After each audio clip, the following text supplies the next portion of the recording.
ఇస్మార్ట్ శంకర్ సినిమాకు సీక్వెల్ గా ఈ సినిమాను తీసుకొచ్చారు. రామ్ పోతినేని హీరోగా చేసిన ఈ సినిమా ఈ నెల 15న ప్రేక్షకుల ముందుకు వచ్చింది. ఈ సినిమాలో బాలీవుడ్ నటుడు సంజయ్ దత్ విలన్ గా నటించారు. ఈ సినిమా కూడా బాక్స్ ఆఫీస్ దగ్గర భారీ హిట్ అందుకుంటుందని అంతా అనుకున్నారు. కానీ ఇది కూడా బెడిసికొట్టింది. అయితే ఈ సినిమా కారణంగా ఇప్పుడు పూరి జగన్నాథ్ ఓ ప్రాపర్టీని అమ్ముకున్నాడని టాక్ వినిపిస్తుంది. ISmart Shankar cinema box office దగ్గర ఆశించిన స్థాయిలో విజయం సాధించకపోవడంతో డిస్ట్రిబ్యూటర్స్ నష్టాలు వచ్చాయట. దాంతో ఇప్పుడు ఆ నష్టాలను పూడ్చే పనిలో పడ్డారట పూరి జగన్నాథ్. ఈ సినిమాతో అప్పులు మరింత పెరగడంతో ఇప్పుడు పూరి ఓ ప్రాపర్టీని అమ్మేశారని తెలుస్తుంది. హైదరాబాద్ లోని శంషాబాద్ లో ఓ విలువైన ప్రాపర్టీని పూరి అమ్మేశాడని ఇన్సైడ్ టాక్ అయితే నడుస్తుంది.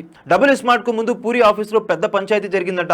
గతంలో పూరి క్లియర్ చేయాలని రచ్చ జరిగిందట. దాంతో శంషాబాద్ లోని ప్రాపర్టీని అప్పటికప్పుడు 18 కోట్ల రూపాయలకు అమ్మేయాల్సి వచ్చిందని తెలుస్తుంది. ఇక ఇప్పుడు డబుల్ స్మార్ట్ సినిమా కూడా నిరాశపరచడంతో ఇప్పుడు అప్పులు మరింత పెరిగాయని తెలుస్తుంది.